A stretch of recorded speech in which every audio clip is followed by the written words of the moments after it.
Hello everyone, welcome to Applied Chemistry Tutorials. So today we are going to discuss about polynomial and factor theorem.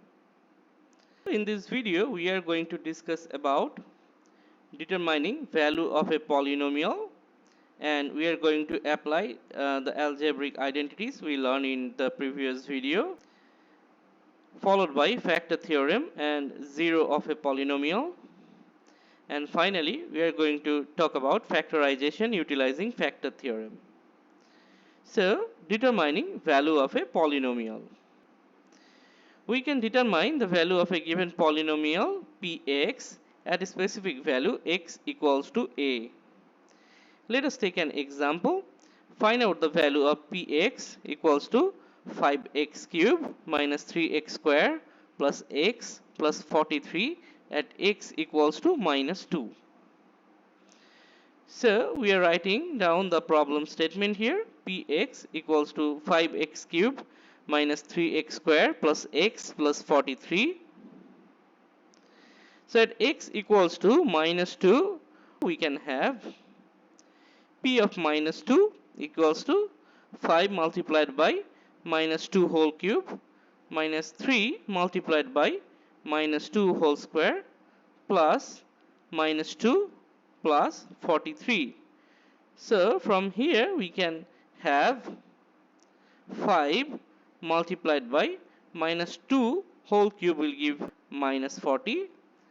Now minus 3 multiplied by minus 2 whole square minus 12 plus minus 2 will become minus 2, and this plus 43 will remain as it is. So after simplification we can have minus 11. So this is the value of px at x equals to minus 2. Now let us take another example. Expand the polynomial py equals to 3y plus 5 whole cube, followed by find out the value of py at y equals to 99. So we are rewriting the problem statement here. Py equals to 3y plus 5 whole cube. As it needs to be expanded first, we can use the identity mentioned here. A plus b whole cube equals to a cube plus 3a square b plus 3ab square plus b cube, and this polynomial is similar to that of a plus b whole cube here. So we can rewrite it as 3y whole cube plus 3 multiplied by 3y whole square multiplied by 5 plus 3 multiplied by 3y multiplied by 5 whole square plus 5 whole cube. So after simplification we can have 27y cube plus 3 multiplied by 3y whole square multiplied by 5 will give us 135y square plus 3 multiplied by 3y multiplied by 5 whole square will give us 225y, and 5 whole cube will be 125. We need to find out the value of py at y equals to 99. So we can directly put this number here to figure out the value of py. This is one way. Or we can use the algebraic identities to figure out the values of y cube and y square. So let's go with the second method. Here at y equals to 99 we can easily figure out y square, which is 99 whole square. That means we can write it as 100 minus 1 whole square. Now this expression is similar to that of a minus b whole square, which equals to a square minus 2ab plus b square. So we can rewrite 100 minus 1 whole square as 100 whole square minus 2 multiplied by 100 multiplied by 1 plus 1 whole square. So that will give us 10,000 minus 200 plus 1. And finally after simplification we can have 9,801. So that is the value of y square. Now let us determine the value of y cube, which equals to 99 whole cube. We can rewrite it as 100 minus 1 whole cube. From the algebraic identity, we know that a minus b whole cube is equal to a cube minus 3a square b plus 3ab square minus b cube. So we can rewrite 100 minus 1 whole cube as 100 whole cube minus 3 multiplied by 100 whole square multiplied by 1 plus 3 multiplied by 100 multiplied by 1 whole square minus 1 whole cube. After simplification, we can have 10 to the power 6 or 1 million here. Now 3 multiplied by 10,000 will give us 30,000 here, and 3 multiplied by 100 multiplied by 1 will give us 300, and minus 1 cube will be minus 1. So after simplification, we'll have it as 970,299. So this is the value of y cube. So now let's go back to the expression of py, which equals to 27y cube plus 135y square plus 225y plus 125. Now putting the values of y cube, y square and y, we are having this expression here, and after simplification we can have it as 26,198,073 plus 1,323,135 plus 22,275 plus 125. So after addition, we can have them as 27,543,608. So this is the value of py at y equals to 99. Now let us take another example. Expand the polynomial pz equals to z minus 2 whole multiplied by z plus 5, followed by find out the value of pz at z equals to 3. We are rewriting the problem statement pz equals to z minus 2 multiplied by z plus 5. So we can rewrite it as z plus minus 2 whole multiplied by z plus 5. And now this expression is similar to that of x plus a whole multiplied by x plus b equals to x square plus a plus b whole multiplied by x plus ab. We can rewrite this expression as z square and a plus b whole multiplied by x will become minus 2 plus 5 whole multiplied by z, and a b will become minus 2 multiplied by 5. So now we can simplify it as z square, then 5 minus 2 will be 3, so plus 3z, and 5 multiplied by minus 2 is minus 10, so we'll have minus 10 here. So this is the expanded form of the given polynomial pz. Now at z equals to 3, we can have p of 3 equals to 3 square plus 3 multiplied by 3 minus 10, that equals to 9, plus 3 multiplied by 3 is 9 minus 10, and after simplification we'll have it as 8. Now let us talk about factor theorem and 0 of a polynomial. So if px is a polynomial of degree n greater than equals to 1 and a is a real number, then we can have x minus a is a factor of px if pa equals to 0, and pa equals to 0 if x minus a is a factor of px. This is known as factor theorem. Suppose we need to factorize a given polynomial px, then we need to find out the 0 of the polynomial.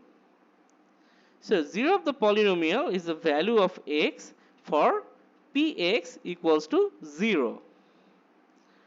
Now the value of x can be determined by trial and error method. Say px equals to a x to the power n plus b x to the power n minus 1 plus c x to the power n minus 2 plus so on plus px square plus qx plus r, and for x equals to a, px becomes 0. So we can say that 0 of the polynomial px is a, because at x equals to a, px becomes 0, and hence x minus a is a factor of px. that is coming from the factor theorem. So please note that 0 polynomial is nothing but 0. We can write 0 as 0 multiplied by x to the power 0, and that can be termed as 0 polynomial, where 0 of the polynomial px is the value of x for px equals to 0. Therefore, these are two different things. Factorization using factor theorem, or sometimes we call them as vanishing factors. So let us take an example. Factorize t cube minus 23t square plus 142t minus 120.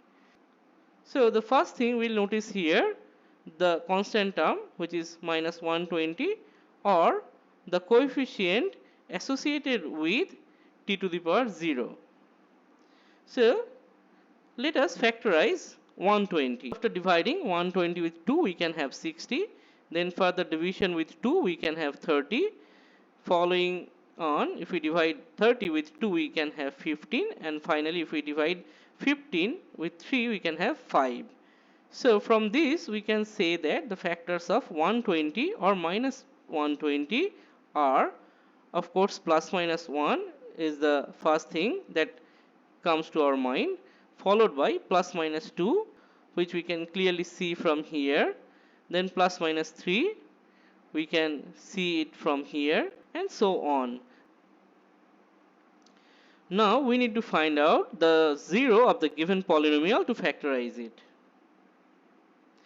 Say t cube minus 23t square plus 142t minus 120 equals to pt. So we are rewriting the problem statement here. Let's go with trial and error method, starting with t equals to plus 1 and following other numbers in the ascending order. So at t equals to 1, we'll have p1 equals to 1 cube minus 23 multiplied by 1 square plus 142 multiplied by 1 minus 120. So after simplification, we'll have 1 minus 23 plus 142 minus 120. So after addition and subtraction, we can have it as p1 equals to 0. So therefore, we can say that the 0 of the polynomial pt is 1. T minus 1 is one of the factors of pt. So as we already have figured out, t minus 1 is one of the factors of pt. So now we can rewrite pt as t cube minus 23t square plus 142t minus 120. So from the first two terms, we can write t cube minus t square, so that we can take a t square common factor out of these two, and we'll have t minus 1 factor here, like this one. But now we need to put minus 22t square here, so that we can add them together to make it minus 23t square. And similarly, when we are writing minus 22t square, we can write plus 22t here, so that if we take a common factor as minus 22t, we can have t minus 1 here again. With that, we need to compensate for the 142t, so we can adjust it as plus 120t minus 120. And finally, from these two, we can write plus 120 as the common factor to have t minus 1 again. So from all these three terms, we can take t minus 1 as the common factor, so that we can have t square minus 22t plus 120. So now we can rewrite it as t minus 1 multiplied by qt, where qt is t square minus 22t plus 120. Now we need to check whether the polynomial qt can be further factorized. If not, the factorized form we obtained earlier, that should be the final answer. If yes, we need to carry on. So as qt is a quadratic trinomial, we can factorize it by splitting the middle term by Sridharacharya formula, or by using the factor theorem again. So let's use the factor theorem to factorize it, as we are learning factor theorem here in this video. So here qt equals to t square minus 22t plus 120. As we have mentioned, factors of 120 or minus 120 are plus minus 1, plus minus 2, plus minus 3, plus minus 4, and so on. So now we are going to try trial and error method with all these factors that we have obtained, starting from plus 1, then minus 1, then plus 2, and then minus 2, and so on, and to figure out at what value of t qt will become 0. So you figured out after several trials, at t equals to 10, the value of qt will become 0. So let's check it. So at t equals to 10, this polynomial expression will become as 10 square minus 22 multiplied by 10 plus 120. After simplification, this will be 100 minus 22 multiplied by 10 is minus 220 plus 120. This equals to 0. So that means the 0 of the polynomial qt is 10. Similarly, one can find that at t equals to 12, qt will also become 0, but as we are moving forward in ascending order, so we are taking t equals to 10 in this case.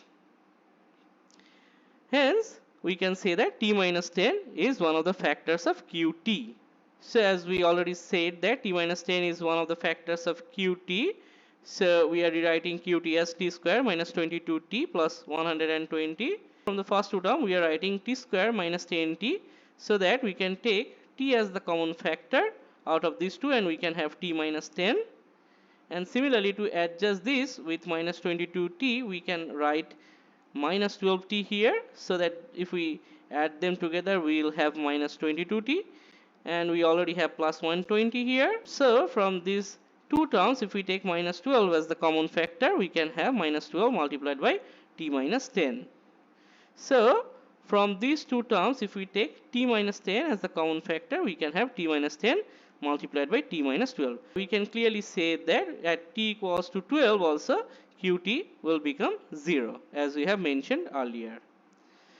Again, we know that pt, the polynomial given in the problem statement, equals to t minus 1 multiplied by qt.